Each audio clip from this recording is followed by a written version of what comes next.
They are in fantasy land to think they actually offered a choice. People, you've been coerced. How many people did not want to sign that document? How many people did not want to wait in line to give up their fucking fingerprints? This is one of the single most disruptive acts I've ever seen in my 15 years here by a board. Then I ask of you as unit owners to have zero tolerance. For any board member who's incompetent, for any board member that lies to you, for any board member that stalls and does not provide documents that you deserve when requested, and any board member that enables that of other board members, every last one of them, whether this election, next election, or the election after it, should all be voted out. This is now the 14th video, and I did not plan or intend or even know I'd make so many. All I intended to do was make a single video when Marlem publicly challenged the community to prove whether she stole everyone's email from the office. The next few videos became a form of journaling to report the experiences I'm having here at the Quadattica. A way to almost talk to the board out loud, because whenever I did it through email, it's rare I'd get a response.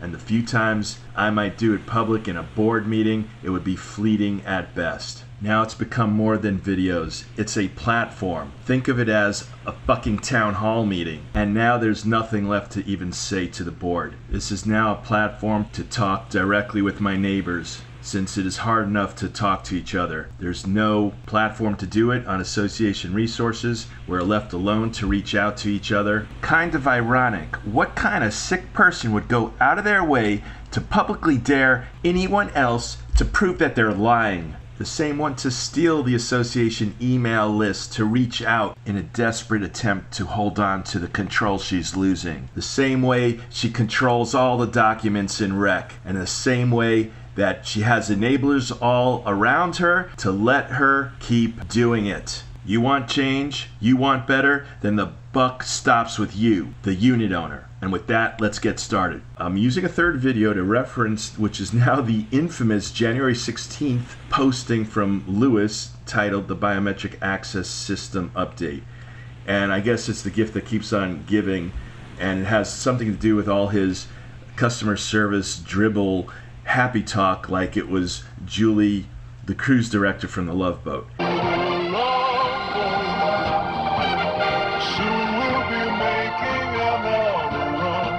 So let's get into it and see what we got going on. So we talked about this before during the August Rec Board meeting. Now the date is important. That August Rec Board meeting was on August 1st. A vote was taken to approve the BlueNex contract. He's claiming that detailed biometric devices. In a prior video, I show there was no such thing. They did not vote for biometric devices. And let's vote for BlueNex. I motion for BlueNex. Who second? Motion. All in favor say aye. Aye. Aye. Aye.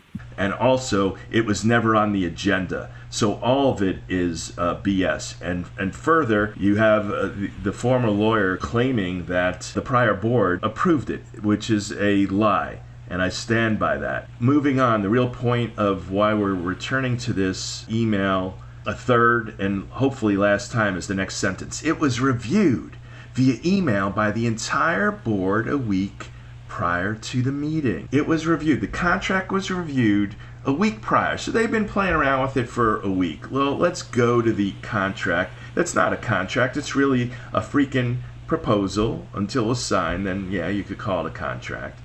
And it's 1.5 pages and a cover sheet.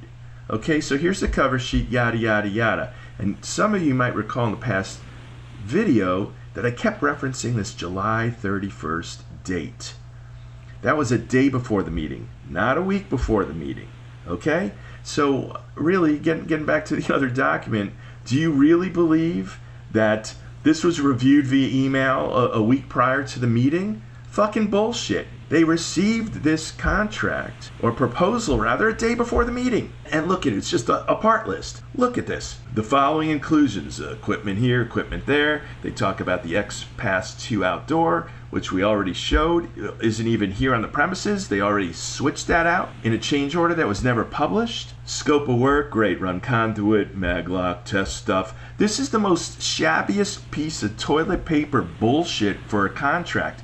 And do you think something so a part list And something so simple and mundane that the original price was $265K, now we're closer to $500,000, that this would be a big deal to sign, and it was signed a day later. Look at this, August 2nd, signed a day later. So this happened over a 2-day period. July 31st, they received this proposal. August 1st, they had the meeting. August 2nd, she signed it. How hard with this? Is there anything complex about this proposal? Anything that's unclear or would need review? And that's the other disturbing part, because if you go to the October 25th meeting minutes, as you can see here, and you scroll down to the second page, you could see this one line here. It was, and I guess Marlon had reiterated it according to Lewis's notes, it was reiterated that the Blue Nex contract underwent an attorney review and that the rec board voted unanimously. Okay, so you tell me what lawyer is so fast to respond same day to review something. And funniest part, if there was any one contract in the history of mankind that didn't need a review, would be this toilet paper piece of proposal. There's nothing about it except a bare bone minimum part list. So do you see the constant inconsistencies and contradictions? It's all papered by happy fluff talk, like checking the boxes of the professional customer service thing you'd want to hear. We have serious problems here. There is zero accountability. The problem is, if you were to try to fact check any harder with just even a few documents from the office, you know how much more can be debunked and called out? But you know what? There's a problem with that. Everything is centralized to the one-eyed queen. I've had standing requests for months that are ignored. And where are all the other board members? They're fucking AWOL, don't give a shit, and wouldn't lift a finger to help you get the documents you'd ever request. They're so broken down, and no one will stand up and do the right thing because they're all allergic to dissent. And they can't handle someone who has another opinion or anything that's in the way of their will, of their agenda. And if you hear any one of them saying transparency, other than being out in an open public meeting, they are as opaque as fuck. And we have broken governance here. And this isn't about this election. This is about next year's election and the year after this. This is about responsible, healthy, strong governance here that we should all want. And honestly, near every one of them at this point should be voted out. So in the same vein that this board has zero tolerance and is demanding the fingerprints from everyone in the community, like a maximum security Quadattica,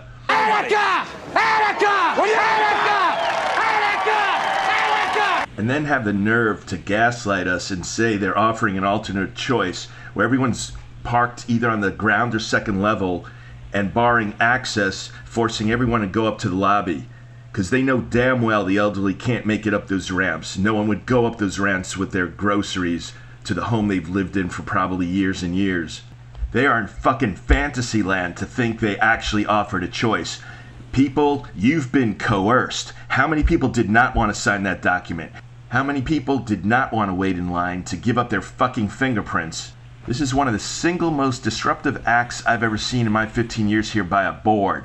They passed a pretend motion that wasn't even on the agenda and then went on an obsessed, organized campaign effort to push us, to hurt us, to corral us into lines. And as we know from history, there are some lines you don't come back from. But this is how it starts, because we all know what the road to hell is paved with. And if a board could pull this off in broad daylight before your very eyes that you are subject to, then they could keep doing it.